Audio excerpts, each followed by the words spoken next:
गुड्डी काफ़ी हद तक मुत्तमिन हो चुकी है कि वो अपनी खाला के पास आ चुकी है। लेकिन जैसे ही सोनिया और जहांगीर का रवैया देखती है तो काफ़ी हैरान परेशान हो जाती है और सोचती है कि आखिर मैंने ऐसी क्या गलती कर दी जिसकी वजह से मेरे साथ ये लोग ये रवैया रखते हैं।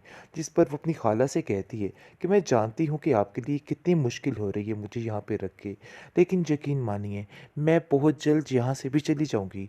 जिसको सुनकर इशरत के रोंगटे खड़े हो जाते हैं और वो कहती है कि तुम्हारा दिमाग ख़राब हो गया है, आखिर तुम कहाँ जाओगी? मैं तुम्हें कहीं भी नहीं जाने दूँगी। शाज़िया के पास तो जाने का सोचना भी मत। जिसको सुनकर वो कहती है कि नहीं, मैं उधर कैसे जा सकती हूँ? मैं जानती हूँ कि वो लोग मुझे बिल्कुल पसंद नहीं करते, इसलिए वहाँ पर जाना तो मेरा काफ़ी मुश्किल हो जाएगा। लेकिन आप देखेंगे कि गुड्डी के दिन-ब-दिन के बदलते रवैये देख के काफ़ी हैरान है इशरत, और इशरत कई दफ़ा खौफ़ज़दा भी हो जाती है और कहती है कि आखिर ये क्या मामला है सारा? मुझे तो कुछ समझ नहीं आ रहा। कोई ना कोई तो ऐसी बात ज़रूर है जिसकी वजह से टेंशनें बढ़ी हुई हैं। मुझे तो ऐसा लग रहा है कि कोई खौफ़ज़दा सी बात है। जिसको सुनकर गुड्डी कहती है कि कैसी बातें कर रही हैं आप? आपको स्वीटी कुछ भी नहीं कहेगी। स्वीटी बल्कि आपसे बहुत प्यार करेगी। जो लोग उसको अच्छे लगते हैं वो उनका बहुत ख़्याल रखती है।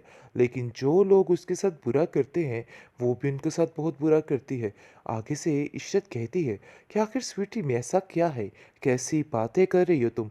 क्या तुम मुझे बता सकती हो वज़ाहत के साथ कि तुम क्या कहना चाह रही हो? लेकिन गुड्डी टाल-मटोल कर देती है और कहती है कि नहीं खाला, ऐसी कोई बात नहीं। आपको ज़रूर कोई गलतफ़हमी हुई है। ऐसी कोई बात नहीं, मैं मज़ाक कर रही हूँ। वैसे भी मैंने अपना वक़्त बहुत मुश्किल से गुज़ारा है। अब मुझे थोड़ी देर सुकून लेने दीजिए। मैं अपने ज़हन से सारी बातें निकाल देना चाहती हूँ और चाहती हूँ कि अपनी ज़िंदगी सुकून से गुज़ार लूँ, क्योंकि मैंने उस घर में बहुत सी तकलीफ़ें देखी हैं, जिसकी वजह से अब मुझे जाके थोड़ा सुकून मिला है। अक्लमंदी इसी काम में है कि तुम्हें इशरत बाजी से फ़ोन पर राब्ता रखना होगा और उनसे मिलना-जुलना रखना होगा। कहीं ऐसा ना हो कि हर सारे जो कुछ भी है जायदाद, उसकी अकेली वारिस इशरत बाजी ही ना बन जाए। हमारे इससे कुछ ना आए।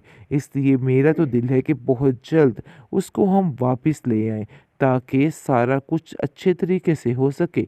जिसको सुनकर आप देखेंगे कि वो कहती है कि बात तो आपकी बिल्कुल ठीक है। मैं भी यही सोच रही थी कि हमें ये काम बहुत जल्दी करना होगा, क्योंकि अब वक्त बहुत कम है और हमें अब उसके साथ बातचीत रखनी होगी।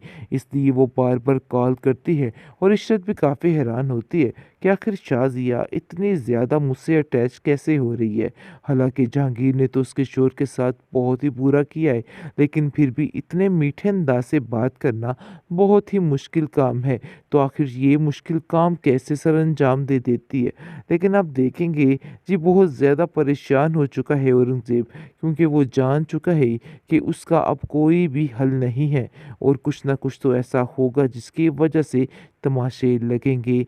आए दिन कोई ना कोई ऐसी खबर आ जाती है जिसकी वजह से शाज़िया दंग होकर रह जाती है, क्योंकि शाज़िया की ज़िंदगी में सुकून नामी चीज़ ख़त्म हो चुकी है। उसने जो कुछ किया था बेचारी गुड्डी के लिए, वो आज सब कुछ उसके सामने खुद ही आ रहा है।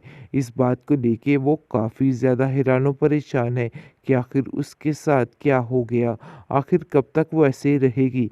कभी तो वो सोचती है कि गुड्डी को इस घर में वापस लाया जाए, और कभी वो सोचती है कि बस थोड़ा और इंतज़ार कर लिया जाए, क्योंकि वो भी समझ नहीं पा रही है कि आखिर उसको क्या करना चाहिए और क्या नहीं करना चाहिए। गुड्डी मैडम ने अपने जलवे यहाँ भी बिखेरने शुरू कर दिए हैं। जैसे ही वो अपनी खाला जान के घर आती है तो घर का माहौल उसको बहुत ही मज़े का और पुरसुकून लगता है। उसे ऐसा लगता है कि जैसे वो अपनी माँ के पास आ गई है और वो खुशी खुशी हर काम करने को तैयार हो जाती है। वो अपनी खाला से कहती है कि खाला जान, आप परेशान मत हो, ये सारा काम करना मेरे दाएं हाथ का काम है। जिस पर खाला उसकी हैरान होती है और मुस्कुराने लग जाती है। कहती है कि किस किस्म की बातें कर रही हो? देखो, ये काम तुम्हारे बस की बात नहीं है। आगे से वो कहती है, देख लीजिएगा, मैं ये काम चुटकियों में करके दिखाऊंगी। वो सारा घर, हर चीज़ मिनटों में साफ कर देती है अपनी उस ताकत की वजह से, जिसकी वजह से उसकी खाला काफ़ी हैरान होती है और कहती है कि आखिर गुड्डी, ये सब कुछ कैसे हुआ? मुझे तो हैरत हो रही है। आखिर कोई ऐसे भी कर सकता है?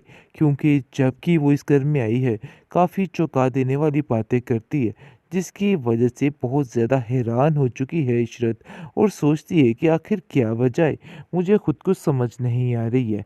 जिस पर आप देखेंगे कि वो सोचती है कि इसको किसी डॉक्टर को चेक करवाया जाए, लेकिन उससे पहले वो इस बारे में शाज़िया से बात करती है और शाज़िया को कहती है कि मुझे ऐसा लगता है कि जैसे कोई ना कोई मसला ज़रूर है।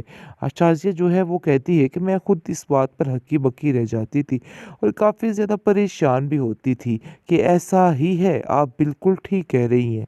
इससे कुछ इस तरह की बातें करती है कि बंदा खौफ ही खा जाता है। मैं तो सही बताऊँ कि इससे डर चुकी थी और बहुत ज़्यादा खौफ आता था मुझे इसकी बातों से। जिस पर इशरत कहती है कि नहीं, डरने वाली कौन-सी बात है, पता नहीं क्यों ये बच्ची सहमी-सहमी सी रहती है। क्योंकि गुड्डी बहुत जल्द सारी बातें बता देगी अपनी खाला को और कहेगी कि मेरे साथ बहुत ज़ुल्म और ज़्यादती की गई, फिर जाकर सारा भांडा फूट जाएगा। दूसरी तरफ औरंगज़ेब चालाकी की हदें पार कर रहे और कहता है कि देखो शाज़िया, अक्लमंदी इसी काम में है कि तुम्हें इशरत बाजी से फ़ोन पर राब्ता रखना होगा और उनसे मिलना-जुलना रखना होगा। कहीं ऐसा ना हो कि हर सारे जो कुछ भी है जायदाद, उसकी अकेली वारिस इशरत बाजी ही ना बन जाए। हमारे इससे कुछ ना आए। इसलिए मेरा तो दिल है कि बहुत जल्द उसको हम वापस ले आएँ, ताकि सारा कुछ अच्छे तरीके से हो सके। जिसको सुनकर आप देखेंगे कि वो कहती है कि बात तो आपकी बिल्कुल ठीक है। मैं भी यही सोच रही थी कि हमें ये काम बहुत जल्दी करना होगा, क्योंकि अब वक़्त बहुत कम है और हमें अब उसके साथ बातचीत रखनी होगी। इसलिए वो बार-बार कॉल करती है और इशरत भी काफ़ी हैरान होती है कि आखिर शाज़िया इतनी ज़्यादा मुझसे अटैच कैसे हो रही है। हालाँकि जहांगीर ने तो उसके शोहर के साथ बहुत ही बुरा किया है, लेकिन फिर भी इतने मीठे अंदाज़ से बात करना बहुत ही मुश्किल काम है। तो आखिर ये मुश्किल काम कैसे सरअंजाम दे देती है। लेकिन आप देखेंगे जी, बहुत ज़्यादा परेशान हो चुका है औरंगज़ेब, क्योंकि वो जान चुका है कि उसका अब कोई भी हल नहीं है और कुछ ना कुछ तो ऐसा होगा जिसकी वजह से तमाशे लगेंगे। आए दिन कोई ना कोई ऐसी खबर आ जाती है जिसकी वजह से शाज़िया दंग होके रह जाती है, क्योंकि शाज़िया की ज़िंदगी में सुकून नामी चीज़ ख़त्म हो चुकी है। उसने जो कुछ किया था बेचारी गुड्डी के लिए, वो आज सब कुछ उसके सामने खुद ही आ रहा है। इस बात को लेके वो काफ़ी ज़्यादा हैरान और परेशान है कि आखिर उसके साथ क्या हो गया? आखिर कब तक वो ऐसे ही रहेगी? कभी तो वो सोचती है कि गुड्डी को इस घर में वापस लाया जाए और कभी वो सोचती है कि बस थोड़ा और इंतज़ार कर लिया जाए, क्योंकि वो भी समझ नहीं पा रही है कि आखिर उसको क्या करना चाहिए और क्या नहीं